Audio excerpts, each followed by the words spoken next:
Hey everyone, Matt here. I've been getting a lot of questions as to how I made my pop screen for my microphone, which I use to record episodes of Trailer Trashing. This is what the pop screen looks like. All it is an embroidery hoop from a craft store. It's just a wooden embroidery hoop. It costs about $1.50 at a craft store, and some pantyhose, which, depending on where you get them, can be anywhere from $3 to $8. Um, this particular pop screen cost me altogether about $5, if that. And that's with materials to make too. So all you need to make the pop screen is the embroidery hoop. The size doesn't really matter. Plastic would be preferable, but wood works just fine. That's what I have. Um, you don't want to get them too big though, because the bigger they are, the more pantyhose you're going to have, and really they only need to be about as big as the head of your microphone because they need to stop the air from hitting the microphone. Um, then you just need some pantyhose. I have some woman's sheer to waist, very sheer. Um, I mean, the size of pantyhose doesn't really matter. They stretch anyway, so you're going to have enough to stretch across the embroidery hoop. And then just a pair of scissors. Um, the the point of a pop screen is to, when you say your P's and your T's into a microphone, it pops because the air hits the microphone and it makes this really annoying pop sound, and it just sounds really unprofessional, and it's sort of distracting and just kind of a nuisance when you're trying to record, especially as I do with just a cheap USB microphone.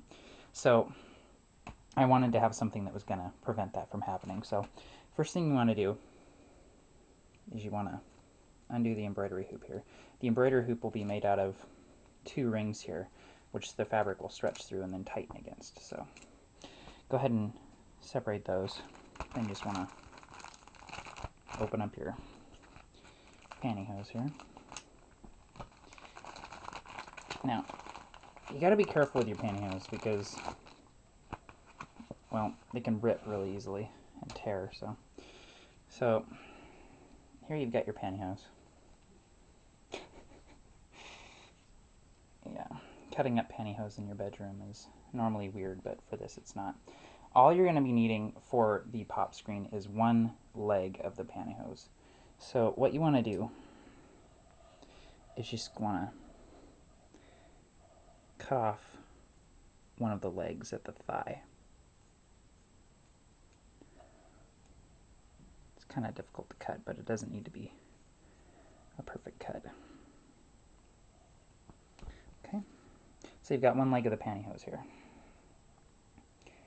Now what you want to do is you kind of want to stretch it out a little bit, so if you can just kind of stretch it out, get your arm in there, put it on your head, go rob a bank, whatever you need to do to stretch it out. Just kind of get it so the fabric is easier to work with, easier to stretch across the embroidery hoop. So just stretch it out a little bit, and then what you're going to do is we're going to cut this so it's no longer a tube of fabric, but just one big strip of fabric. So you're going to want to take your scissors and just cut right down the leg of the pantyhose so that you have a big strip. It's no longer connected.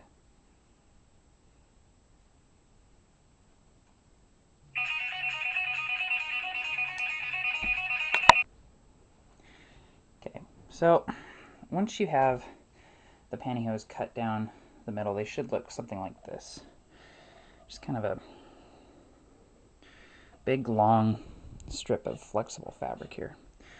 Now, what you're going to do is you're going to take the inner embroidery hoop. That's the one that goes in the center of these two wooden hoops here. You're going to take it, you're going to put the nylons on a flat surface, and you're going to kind of stretch the nylon across the hoop.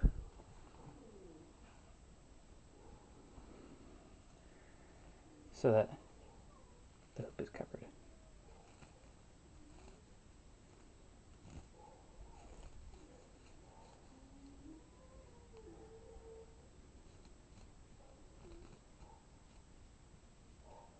just like that. Looks pretty bad right now, but we'll fix that. And then once it's pulled tight, you want it as tight as you can get it across the hoop. You don't want any ruffles or snags in the fabric.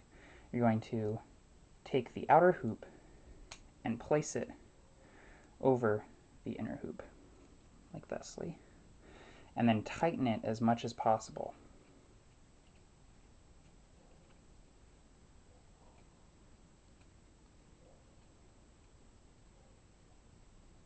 And then, it doesn't look like much now, but after you get all this excess fabric here cut off, and you try to get it as close as possible.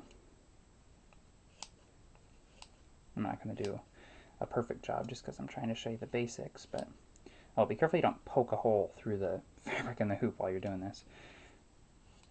And this is a pop screen. It's done, ready to use.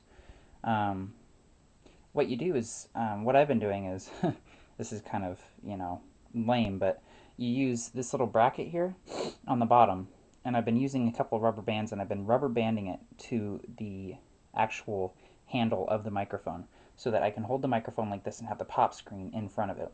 And then you can use a mic stand or hook it up to, a stand of some sort to have it so you don't have to hold it. But, as long as you have a couple rubber bands or some string or, even some tape would work if you wanted. You can make this and attach it to your microphone for use with podcasting or recording audio for anything, really. So it works fairly well for a DIY pop screen. The basic principle of a pop screen is this: some fabric that lets noise through but that stops air. And that's basically what this is. You can pay upwards of $50 for a professional pop screen, but you're not going to get much better quality out of $50.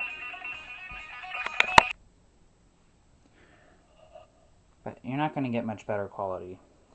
So, for $5, I got 2 pop screens that I can use that are ready to go. And unless you're going to be banging on the microphone or continuously poking at this, you're not really going to break these things. They're not going to, obviously they're not going to survive through a lot of wear and tear just because they're not, professionally made. But for $5 at a craft store and Walmart, it's pretty good. So that's how I made my pop screens. I hope that helps you guys out a little bit.